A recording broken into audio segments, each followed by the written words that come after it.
Hello everyone, Mr. Happy here, and in this video we're going to go over some of the details that came out of the recent Famitsu interview with Naoki Yoshida for Final Fantasy XIV. Now keep in mind that this interview itself was conducted mid-May, and for this specific post I'd like to thank Slicer over on the BG forums. Thank you for doing what you do as always, my man. Also a special shout out to Marco. He was helping translate bits and pieces of it when the interviews came out earlier this morning while we were on the live stream. So special shout out to those two. If you want to check out the full translation for yourself that Slicer has posted on the BG forums, check the description of the video. Also, because it is an immensely long interview, expect this to be an immensely long video, but you're already watching a Mr. Happy video, so come on. Anyway, let's get right into it. So there was a lot of stuff here that I can kind of skim over. It's mostly an interview talking about the types of content that are going to be added in 3.3, ways that they've been taking feedback, and also an update on the Diadem, which we learned will not be seeing an update in 3.3, but is going to have some complete overhaul in 3.4, as well as potentially another new zone, which we thought was canceled altogether. So, moving into this, they talk about when the title was determined. We don't really need to know that, but it is interesting, and I think it's pretty funny, the conversations Naoki Yoshida has had with some of his team members, especially Koji Fox. There's also going to be a new set of side story quests after we finish patch 3.3 that will basically sort of be like going over the events that happened, almost like a remembering the lore of the Dragon Song War kind of thing. I think he says it's about 5 quests right here. It will be something like going through a journey reminiscing about the Heavensward story. There will be about 5 quests that are all connected, following the road to how the story got to this point. Since these quests are required, you can play through them whenever it's convenient. Now, I'm curious if those are part of the series of quests that Naoki Yoshida mentioned quite a while ago. He says they're not mandatory here, but he did say that they were going to be adding quests in the game that recap Heavensward without the need to actually play through the story. I'm wondering if those are the quests he's talking about here for people who don't want to play through 3.1 to 3.5 when 4.0 comes out. I don't know precisely if that's what's going on here, but it seems very similar in that, although this is almost more like a nostalgia trip for something that just finished. I'm not sure. There's not going to be any events or battles. It's literally just going to be a full recap of what actually happened here. He also goes into a little bit about the lore of Sorkai as well as Trace Velger, on top of the fact that there's going to be a lot of story this patch. I've already determined that when I stream it on Tuesday, I am going to actually play through and watch the cutscenes. There aren't a lot of quests in the main story this time, but there is one of those super long cutscenes after you defeat Nidhogg. So expect to get some popcorn and strap in, because you're going to be watching a lot of cutscenes. There's also going to be a lot more voice acting in this patch because of the quality of the the importance of the story. Istinian, they talk briefly on that, about how he's an idiot for picking up Nidhogg's eye and thinking, I'll be alright. As well as the continuation of the Warring Triad story, how it's going to involve like half of the Scions, how it's going to involve Regula Van Hydrus going back to the Aetherial Chemical Research Facility, and we're going to start unraveling the secrets of Unukalhai, the NPC who has been giving us the primal quests when it comes to the Warring Triad. Now on top of that, they talk about Nidhogg a little bit and the fight. They said it's not going to be like Steps of Faith, where you have a time limit and you're trying to prevent him from reaching the end. It's more of a traditional, you're cornered and this is it. You gotta win this fight or it's all over kind of deal. So it is more like your traditional raid encounter. It's not going to be like guarding the Steps of Faith as you go up. And yeah, it says right here, it's not a battle like that, like it was for the Steps of Faith. You've been cornered in this battle is for everything. It will be a weapon reward, and it says since the item level will be higher, you should try to win these to help complete Savage Alexander Midas. Later in the interview, he says that it's specifically good for people targeting the 3rd and 4th floors. This all but we already pretty much had predicted it was going to be an I-235 weapon. This is all but confirmation. Tomorrow when we get the preliminary patch notes, that will be our confirmation. He said the normal mode difficulty is not going to be too difficult for Nidhogg. You should clear it pretty much at the same rate you clear Sephiroth normal mode. And even for the difficulty on Nidhogg Extreme, he wants to capture Sephiroth's same difficulty level, so expect Nidhogg Extreme to be around that difficulty. Now moving on, I like that he says, by now I wonder if we should just describe fights by whether or not you can fall off. Because just like the classic question everyone has every patch, can you fall off? Can you fall off? Can you fall off? He didn't say no. I'd like to note that. He didn't say yes or no. Weeping City of Mach, he goes into a little bit of detail about this. He says he wants the bosses to be more exciting, especially Ozma. They realistically always want the third boss to be the flashiest, and then the fourth boss should be a pretty comfortable clear if you can beat the third boss. Ozma does a lot of changing, and story-wise, Ozma is a defense mechanism for Califasteri, the final boss of the Weeping City. So he's a defense system, which it kind of makes sense, I guess, but he looks pretty cool for a defense system. Upgrade items for your lore will be available once per week. They're going to start with just accessories and armor pieces, and eventually you'll be able to upgrade lore weapons via the weekly quest within the Weeping City. So those of you who have collected a lot of 230 gear, expect to start upgrading it here, and if you haven't been collecting 230 gear, well, you'll be able to get some from the Weeping City of Mach as well. They talk a little bit about the lore of the dungeons in Sorkai and Hullbreaker hard mode, about how Hullbreaker is completely under the Maelstrom's control, and that the Tiger is not currently planned to be implemented as a mount, but the reason was because they can't figure out how to make it fly. I like how that is now the prerequisite. Like, we can't have ground mounts anymore. It's got to be able to fly. Understandable, considering Heavensward is pretty big on flying. And then on top of that, he wants you to understand that Hrace-Velger, while he's not necessarily your enemy, he still has a very big grudge against mankind for what has happened over the course of the Dragon Song Wars. So it's basically going to be sort of an opportunity to settle that, but please look forward to the lore implications of why we're fighting Hrace-Velger in Sorkai, which was once Ratatosker's home. Moving on, Aquapolis is apparently going to award a lot of gil, and he doesn't mean items, like the items are going to sell for a lot of gil. Apparently, if you make it to the farther floors, the amount of gil that drops is very significant, and it drops to each of the party members. So even if you were to go in with 8 people, the gil itself is going to be doled out to everyone. So as long as you're reaching the farther floors, RNG, RNG says please, then you'll be making a lot of money. On top of that, you can get materia, crystals, and items from other maps, as well as some new minions and whatnot that you can get from the actual Aquapolis treasure chests themselves. They've also increased the spawn rate of the Aquapolis from 20% up to 50%. So you have a 50-50 chance when completing a dragon skin map now in order to actually spawn the Aquapolis. I wonder why they went with that. I guess because of the rate at which it's a 50-50 RNG once you're already in there. The 50-50 RNG of opening the Aquapolis in the first place kind of makes sense if you think about it. So big treasure crates, defeat all the enemies. They'll come in waves. If you have 8 people, it'll be real quick. Light party, group of 4, should be able to mow through them.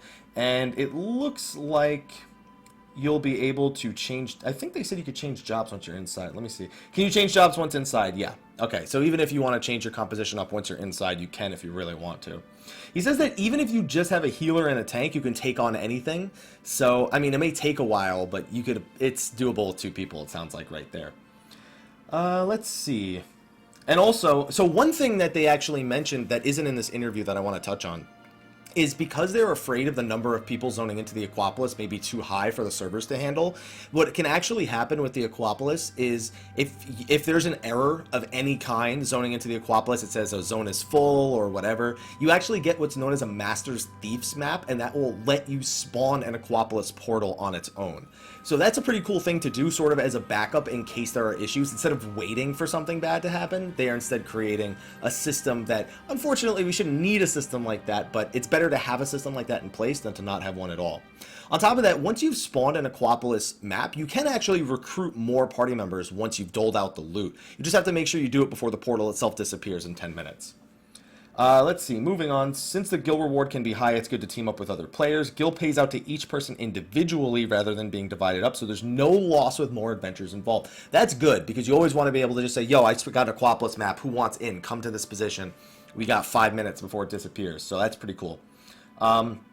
Tier 5 crafting material will be available from the Moogle Beast Tribe quest, so if you're somebody who's looking to get that for the new crafted gear, you're going to probably want to be doing these Moogle Beast Tribe quests. Hell, I don't even care for crafting. Just to sell the grade 5 material, I'm somewhat interested in doing the Moogle Beast Tribe quests now. So they may have got me on this one. I may actually decide to level it.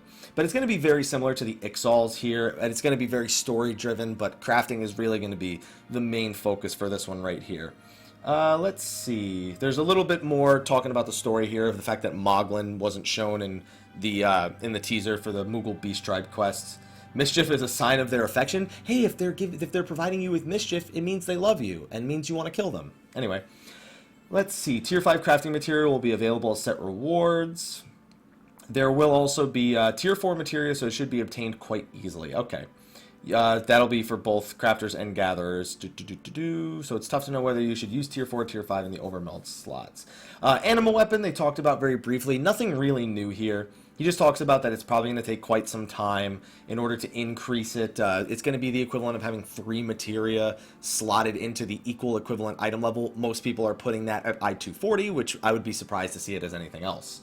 Let's see. At the same item level, they're trying to keep it a secret, but I mean, they never keep secrets very well just because they're very pattern-esque. Elegant tomestones will be necessary, but it will not grow with those alone. He flat out says they're going to be necessary. So I don't know if that means they're an option or literally you need them. So regardless, it sounds like you just flat out need them.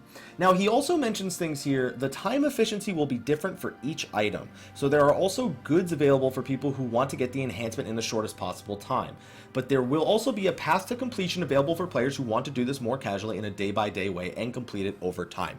So there will be a way to basically just throw money at it and complete it quicker, but if you don't want to do that, it's absolutely doable just by doing day-to-day activities like collecting elegant tomestones. So that seems to be the theme that we're going with here. And he also says that he doesn't want to say what items you'll be able to use because there are currently items that are in the game now that can be used for the next animal weapon step. And the reason why we know this is when we get to... Here we go. Some of the items that can be exchanged are tradable. So the market price would be affected if we announced it earlier. Meaning that items that, if they announce it now, they're items, they got to be items ready in the game if it's going to affect the market before the animal weapon even comes out. That being said, they said this was, remember, this was a month ago, a little bit less than a month ago, this interview. So it's possible this has changed since then. On top of that, you will be able to redistribute the parameters. All you have to do is reset the points on the weapon itself and then build it up again.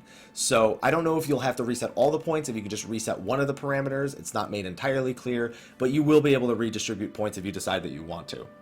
He also talks about the raid finder and matchmaking. This is all stuff that we covered in the latest live letter. He talks about practice mode versus duty completion mode, the way that the party lists are going to be restricted. If you haven't read through the live letter 30 overview, or if you don't watch my video on it, I recommend you do that because all this information is still there. And then he just kind of talks about the ideology behind it. Some specifics regarding like, oh, can you have multiple jobs and whatnot? Nothing crazy. He also says that the new crafting and gathering equipment will be quite tough to make, but that's also because it's going to be across all jobs. Because it's going to be shared across all crafters, it's going to be shared across all gatherers, so you don't need to collect 10 or 3 different sets. It's going to be a lot more difficult to compensate for that. Then again, they always say that, and then there's always someone who's got like a perfect rotation down for it on day 1, so we'll see what actually ends up happening. Let's see. Rowena's tokens. Will new Rowena's tokens will be added for gatherers and crafters? Yeah, that'll happen. Laughs. I don't know if that's sarcasm or not. The thing is, Yoshi P laughs about everything, so it's hard to tell if he's being sarcastic. If they do get Rowena's tokens in like 3.4 or something, then they better be the green ones, because we have blue, we have red, we need green, we need RGB, we need all 3 colors. They also talked about job adjustments for patch 3.3. Bard is going to be getting some pretty significant buffs. I spoke about this a while ago, and that it seemed like because they lugged it in with Ninja that it was more like an AoE buff. This very much clarifies that they want to bring Bard's DPS up a little more. Now that's interesting considering that we had a Reddit post not too long ago of someone who compared Machinist's dummy DPS to Bard's dummy DPS, and Bard, I believe, actually pulled out ahead on that list. The thing is, Machinist has a much better time achieving DPS and raid utility inside of Savage than Bard does. There's a much better time with it. So this should supposedly bring it up to par. One of the biggest things mentioned here is dot management on Bard. That leads me to believe if they're concerned about dot management on Bard, there's 2 things that they could do. They can make it so that Iron Jaws adds duration to it, or they could just make it so that the dot's duration is 3 seconds longer or something like that. I'm curious as to what their fix to that is going to be, but they just said there's going to be adjustments to Bard. So if you're someone who's looking for Bard buffs, they're coming very soon. He says that Machinist should always be more powerful in a raid scenario because he considers it harder to play, but they don't want Bard to be just flat out considered weaker than Machinist, so expect some adjustments there. Ninja's also going to be getting more AoE damage, but he says they're not actually looking on enhancing ninjutsu, which tells us that Death Blossom has got to be getting a flat potency buff. On top of that, I'd like to see duality affect Death Blossom as well, especially if Doton and Catan are not going to be seeing any changes, which is how it seems here. We'll see what they end up doing, though. Maybe make Jugulate AoE? No? No? Okay. Understandable. Yeah, because an AoE stun would kind of be a little OP. Anyway, besides the point. And then they just said also that Nocturnal Sect on Astros is going to be adjusted, but it seems like they're going to be buffing it because Yoshi P specifically says that Diurnal Sect is very strong inside of Savage right now, but it's much more difficult to be successful with Nocturnal Sect. That tells me that we'll probably be seeing buffs to Nocturnal Shields. I know some of you who play PvP are concerned. I don't know that it'll affect that much. This will probably be a PvE only change just based on the way that they made those nerfs. So, other than that, they're not making any more enmity adjustments to tanks. They talked about how accuracy is not going to be needed for regular dungeons for healers anymore, but inside raid, if you want a DPS as a healer, it's still expected that you're going to meld accuracy.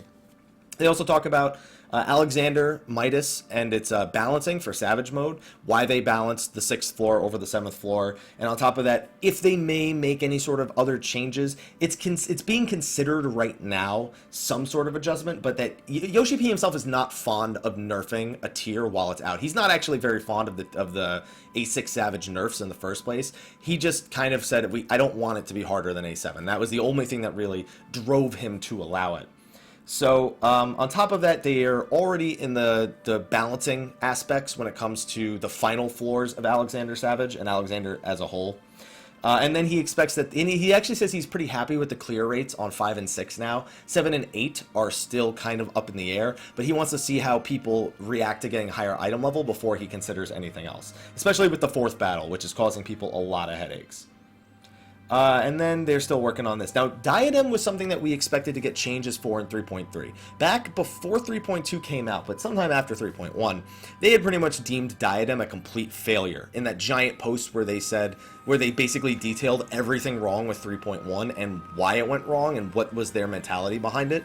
So they're actually skipping 3.3. Diadem will be seeing no updates. Exploratory missions as a whole won't be seeing updates in 3.3, or at least nothing significant. Instead, what they're going to do is completely overhaul the Diadem for 3.4 and add another exploratory mission zone. He said they may even push it all the way back to 3.5 because he thinks that 3.4 doesn't make a lot of sense. He thinks that just based on where they want to put it in terms of balance, 3.4 is probably too soon. So we may not see it till 3.5 even, but he says that they want to make it so that when you do something in the Diadem, you feel good about completing it. The term exploratory mission, he wants you to actually be incentivized to explore. So for example, when you land on an island, maybe you get a quest, like a dynamic quest. Once you pick an island to land on, you get this dynamic quest, and if you complete it, you get some sort of reward, whether that be guaranteed gear or tombstones. He seemed to sort of lean towards guaranteed chest drops for gear, so that way people could actually know they're going to walk out with a reward instead of it being complete RNG based on rolling against other people.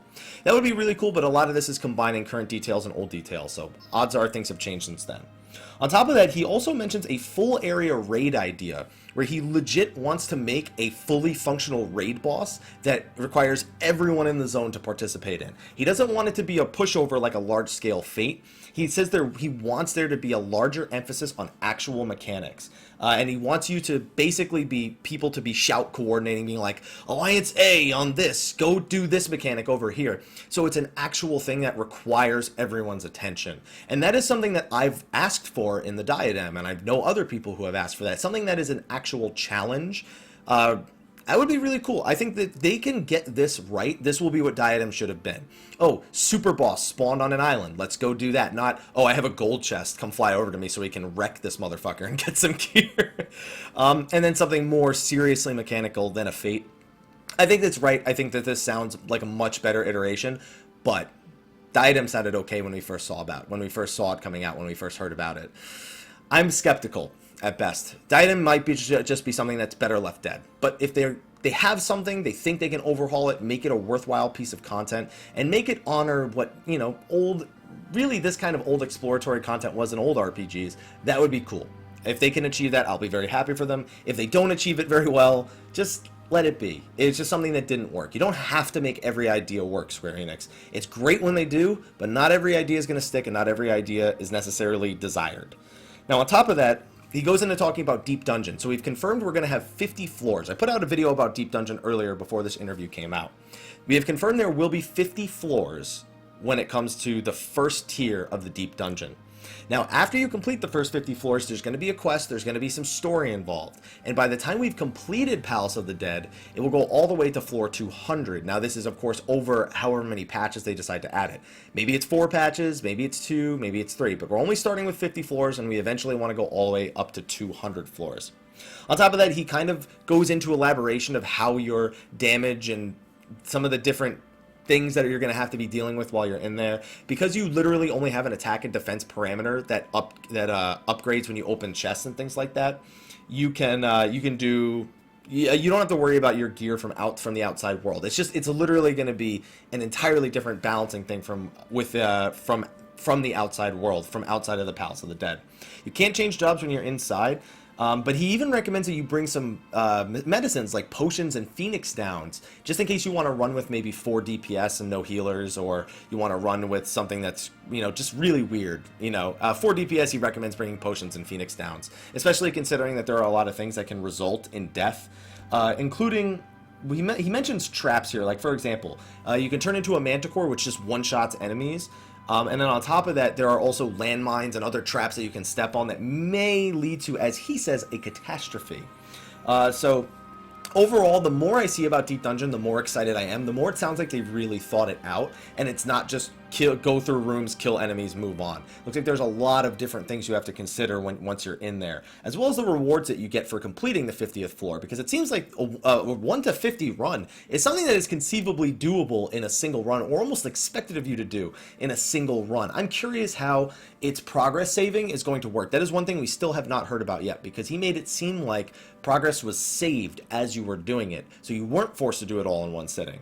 But the more I see of it, the more it seems like something where you just flat out can complete it all in one run. So there's a lot of things that we still have to see about this. It's interesting to hear the usefulness of things like potions and Phoenix Downs. Like, those things haven't been useful in our game other than like ethers and poisoning potions and like medicines like int potions and whatnot. Those have been useful for a while, but like the basic potions that we've seen in the Phoenix Down that we get from the story, like those have never been useful. It'd be cool to actually have them be useful, although my inventory cries for the amount of hoarding I would be doing in that case. There are also other ways to raise party members if you go with 4 DPS. There's buffs that you can find in Ankh, which you can use when you're out of combat to res anyone who's not in combat. So there's a lot of different things mentioned here. And also, after Palace of the Dead's first update, if it does well, then the second update to it will either be in 3.45 or 3.5. Doesn't say which one yet, but one of the two. So on top of that, he also then just kind of goes into like the breadth of different content that's in Final Fantasy XIV. We've always kind of said that Final Fantasy XIV is like a shallow pond, where it's quite large, but it never goes too deep. And he seems to sort of kind of go into that a little bit more here when he talks about all the different things that are available content-wise, between the amazing amount of main story we're going to be getting, the side story with the Warring Triad, the Raid Finder for Alexander Midas Savage, the Extreme Nidhogg Battle, the Animal Weapon Quest, Deep Dungeon in 3.35, Aquapolis being a better reason for people to group up and do maps together out in the open world. Just all the different content. He seems very excited at the amount of content that is coming in the patch. We have to see if it ends up being effective, but that is the Famitsu interview. I'm actually going to go through the 4Gamer interview that came out earlier as well, see if it's worth making a video on, and then tomorrow we have the preliminary patch notes for 3.3, which I will be doing an overview and my thoughts on that as well. Thank you for joining me for this quite long video here. I'm going to go ahead and render this, get this on YouTube. Be sure to like, favorite, subscribe, and share. Oh, and if you're somebody who's looking forward to 3.3, on Monday, while the servers are down, I'm going to be hosting a special event over on Twitch. We are going to be watching all of the cutscenes from 2.3 through to 3.2 to get caught up on the main story. That is going to be however long of a stream it needs to be. And then on Tuesday, I'll be going live with the main story, with the Animal Weapon, with Nidhogg Extreme, with the Weeping City, with the 2 new dungeons, with the Aquapolis, with everything pretty much. So anyway, guys, thank you for joining me today. I will see you guys in the next video. And until then, take care.